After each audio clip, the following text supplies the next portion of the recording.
Mula dito sa Batangas Port, mahigit 2 oras pa natin babahihin dito sa Roro para marating natin ang sitio Solong Ipil. Doon daw nakatira ang mag-asawa na ating kikilalanin.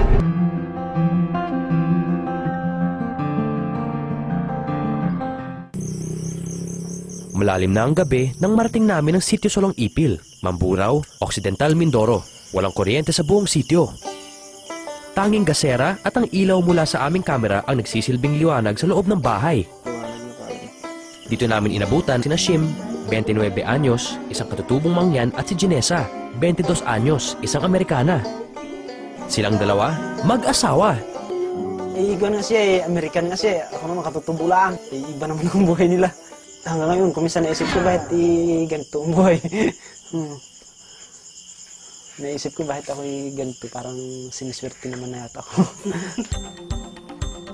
Kabuhanan na ni Ginesa at di magtatagal, iluluwal na ni Ginesa ang kanilang panganay na anak. Dahil nga manganganak na si Ginesa, darating daw ang ina nito mula sa Amerika. Ito daw ang unang beses na dadalaw sa kanila ang dayuhang biyena ni Shim. Sa kama daw nilang mag-asawa papatulugin ang nanay ni Ginesa. Espesyal daw kasi itong bisita. It's been over a year since I've seen any of my family. So I'm excited. Si Shim din ang personal sasalubong sa biyena mula sa airport sa Maynila.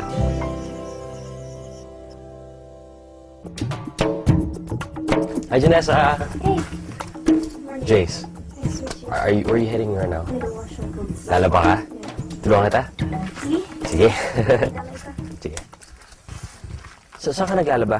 Nakakagulat pakinggan na ang isang Amerikana matatas kung managalog. At mas higit na nakakagulat sa kabila ng kanyang maselang kalagayan, si Janessa, ang Amerikanang housewife ng katutubong Mangyan, naglalaba sa poso. Ano ba yung technique dyan sa paglalaba?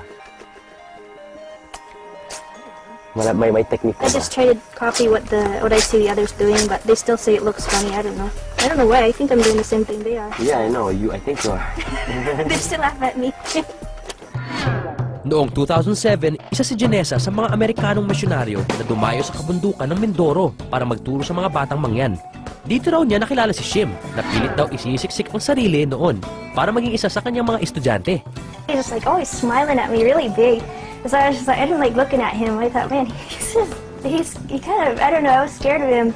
I thought maybe he's crazy. And then they said, that's my student. I was like, oh dear Lord, why do I have to be the one that is teaching the crazy or the big guy? 3 buwan na malagi sa bundok si Ginesa, kasama ang mga katutubong Mangyan.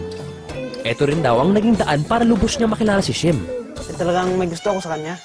May gusto ako, pero hindi ko na magkakagusto siya sa akin. And I guess a piece of my hair kind of was floating in the wind. And he grabbed it and he's like, wow, it looks like gold. Wow, parang ginto. And so then they're all like, oh, may I touch it? May I touch it? And he's like, no, it's mine. And I was kind of like, I wonder if he likes me. And he's like, Mom, pahawak. And so I said, okay. So he's like that. And I was kind of like, I wonder if he likes me. Nang matapos ang misyon ng mga Amerikano sa Mindoro, bumalik sa Amerika si Ginesa para magtrabaho. Magkalayuman daw sila, nananatili silang magkaugnay sa pamamagitan ng sulat. Nung pangatlong sulat niya, kasulat na I love you. At miss na rin niya ako. Pagkatapos sinulatan ko rin. Ang nilagay ko naman sa sulat ko, I love you din. They kind of saw it happening, but they weren't too happy with that. Because they were like, well, you know, he's really poor and he's all of this. And I was like, well, if I was coming here to be rich, I wouldn't have come in the first place just to be a missionary. That's not a goal to be rich if you're a missionary. And so I was like, yeah, it's okay. And they understood. Ipinanganak at lumaki sa Colorado sa Amerika si Ginesa, nakapagtapos ng high school at bunso sa 3 magkakapatid. Payak lang din daw ang kanilang pamumuhay doon. Pero malayong-malayo raw sa naging buhay niya ngayon kasama si Shim. I'm pretty sure back in Colorado and Alaska, you used to eat like Salad. salad, grilled chicken, pasta, stuff like that, mashed potatoes, right? Yeah. Am I right? So, Yeah. dito, ano yung mga adjustments na ginawa mo? Sometimes kamote, and then all of a sudden there's almost no more of that, and so we're just kind of like, and I was like, I wasn't thinking about it like it's a problem. Okay. And of course I thought about, especially when I was naguli. Basta may laman yung tiyan nyo. Oh, and sometimes even when there wasn't, I would just lay there and I would just think about, like, if you think about something like, you know, I'm so hungry, the food would be so good in America. Of course, I thought about that. I thought about food every day, all the time. Sa kanilang bahay, isang battery-operated radio at isang lumang laptop na gamit pa raw niya noong nag-aaral pa siya ang tanging na paglilibangan niya. Simpleng kasalan lang din daw ang ninais nilang mag-asawa. Nagsumpaan sila ng kanilang pagmamahalan sa harap ng kanilang mayor at walang magarbong handaan. So all of our wonderful plans like decorations, no time for that. Our handa was sardinas and pansit. At naranasan din niya ang tradisyonal na kasalan ng mga Mangyan. Ayon kay Janessa, lalaki ang magiging anak nila. Wala pa raw silang balak na pumunta sa Amerika, pero nais pa rin daw niyang kahit papaano malaman ng kanilang anak ang tungkol sa Amerika. So what's this box for? Just got a package from my mother. Wow, supportive. Yeah, they're really sweet.